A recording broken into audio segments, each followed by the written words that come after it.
Is this on continually Yep. recording? Yep.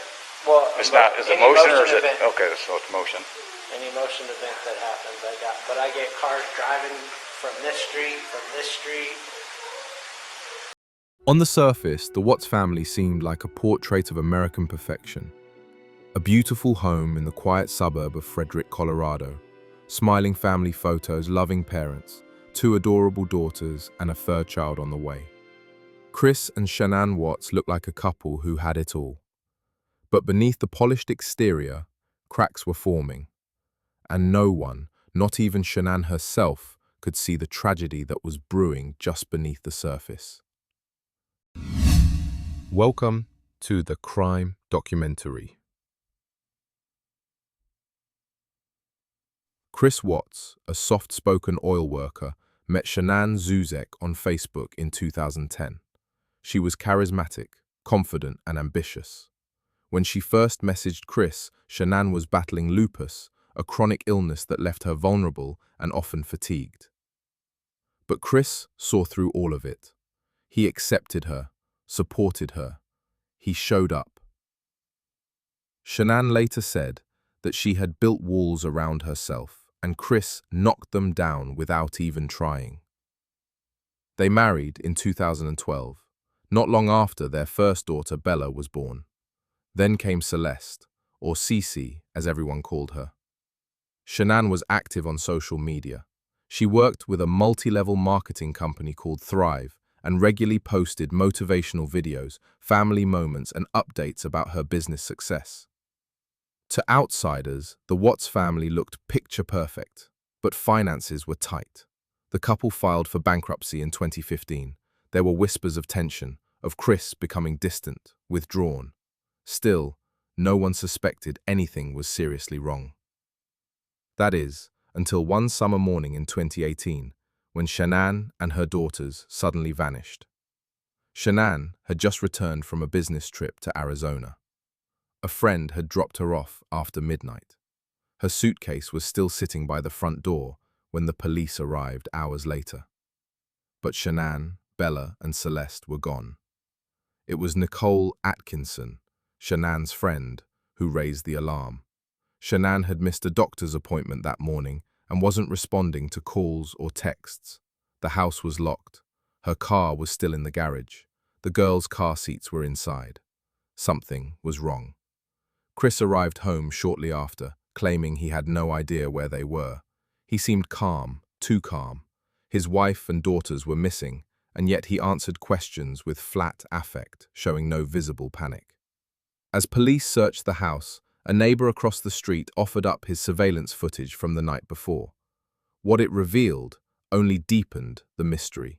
The footage showed Chris backing his truck into the garage around 5:30 a.m., unusual for his routine. He said he was loading tools for work, but the neighbor and police found his demeanor unsettling. The investigation had officially begun, and soon the entire country would be gripped by a case that shocked even the most seasoned detectives. Chris gave public interviews. He begged for his family to come home. But behind the scenes, detectives noticed inconsistencies, small lies, strange behavior, and an eerie lack of emotion. As media coverage intensified, so did the pressure. Chris Watts had a secret. And it was only a matter of time before the truth exploded into the light. What really happened on the morning of August 13th? Why did a father turn against his own family? And what horrifying details were still hidden in the dark? On August 13, 2018, Shanann returned home from a business trip around 2 a.m. She was dropped off by a friend, Nicole Atkinson, who expected to hear from her the next morning.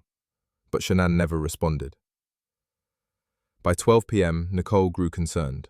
She called, texted, and finally drove to the Watts home. The car was in the garage. Shanann's purse, keys, and phone were inside. But there was no sign of her or the 2 girls. Chris arrived shortly after and appeared cooperative. He gave interviews, pleaded for his family's safe return, and seemed distraught. But detectives noticed something off. Chris lacked genuine emotion. The investigation quickly escalated. Police grew suspicious. Chris's behavior was detached, rehearsed. He failed a polygraph test and contradicted himself in interviews.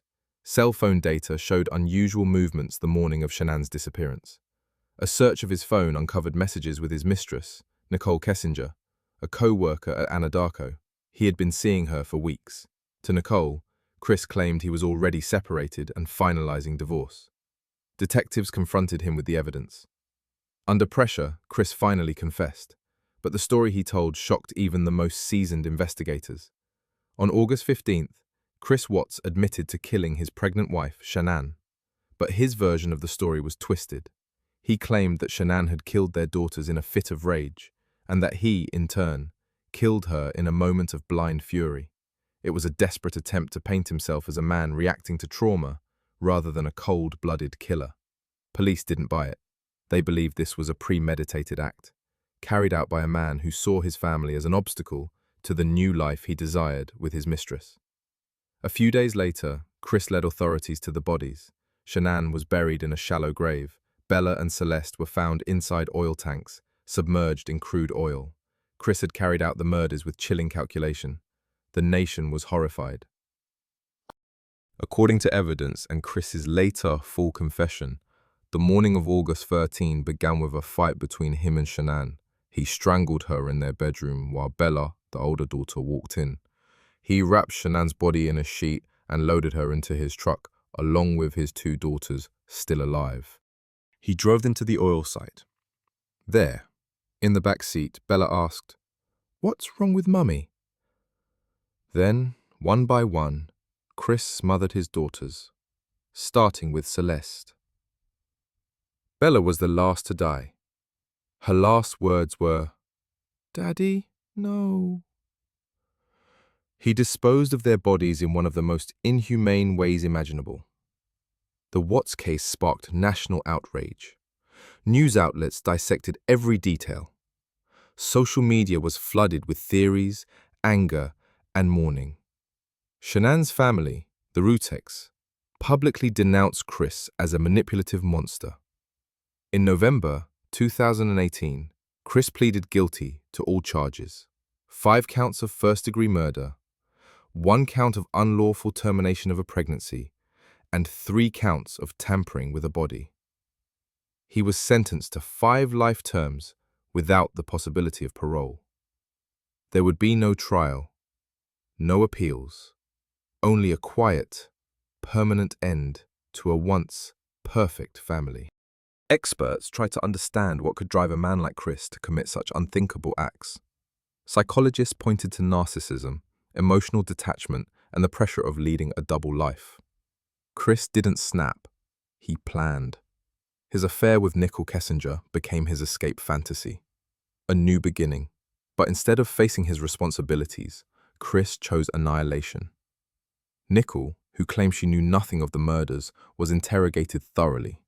She later disappeared from public view, changing her identity. To this day, people question whether anyone could have stopped him. The Watts case remains a chilling example of hidden darkness beneath domestic life. It forced communities to confront the idea that evil doesn't always look like a stranger. Sometimes it looks like a smiling father. Shanann's family continues to share her story, raising awareness about domestic violence, emotional abuse, and the importance of checking in on loved ones. Chris Watts now spends 23 hours a day in a maximum security prison in Wisconsin. No visitors, no future. Just memories of the lives he destroyed. Evil wore a friendly face, and it lived right next door. Like and subscribe for more real crime stories, turn on notifications, because the next case might be even darker.